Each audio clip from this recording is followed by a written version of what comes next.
L'Allemagne est la plus grande économie d'Europe en raison de son industrie lourde. Ce secteur est cependant alimenté par le pétrole et le gaz russe, dont le prix a plus que quintuplé. Aujourd'hui, face à la menace de la Russie de couper tous les approvisionnements vers l'Allemagne, les dirigeants industriels ne cachent pas leur inquiétude. KLM Fiber est l'un des plus grands producteurs mondiaux de fibres de viscose. Alors que ses ventes annuelles atteignent approximativement 200 millions de dollars, cette année, l'entreprise s'attend à ce que sa seule facture de gaz absorbe plus de la moitié de cette somme. L'impact pour nous serait énorme. Nous sommes indépendants de l'énergie. Nous n'utilisons aucune électricité du réseau. Notre processus est orienté vers la vapeur et l'électricité qui sont nécessaires ici à l'usine et nous sommes donc très efficaces, mais tout est basé sur le gaz naturel.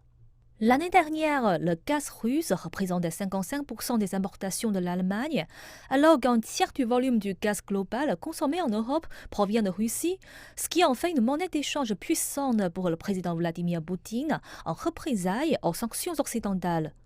Pourtant, Berlin, ainsi que de nombreux autres pays occidentaux, a répété son refus de payer en rouble. Berlin annonce mettre en place des alternatives. Il y a un consensus croissant qui dit que nous devons accélérer le développement des énergies renouvelables. C'est la seule solution à moyen et à long terme. À court terme, il y aura des pénuries de gaz que nous ne pouvons pas substituer immédiatement par des énergies renouvelables et il y a donc aussi des tentatives de diversification pour obtenir du gaz naturel liquéfié supplémentaire du Qatar en provenance d'Algérie depuis les États-Unis.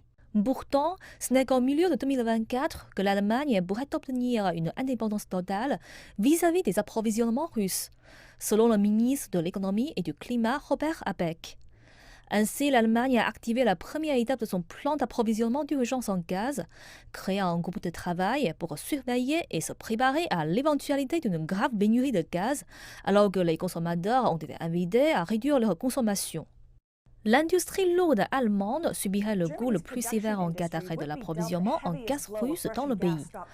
Un tel scénario mettrait en danger un certain nombre d'emplois, mais selon la loi, les ménages et les infrastructures critiques telles que les hôpitaux seraient protégés, ce qui signifie que les respirateurs, le chauffage et l'éclairage resteraient en fonction.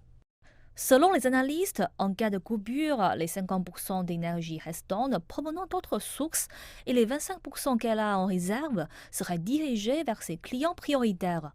Cela signifie que les plans actuels du pays visant à éliminer progressivement l'énergie nucléaire et le charbon d'ici à la fin de la décennie ne devraient pas être affectés. Le nucléaire est censé se terminer à la fin de cette année et les exploitants de ces centrales ont élaboré leur plan en conséquence.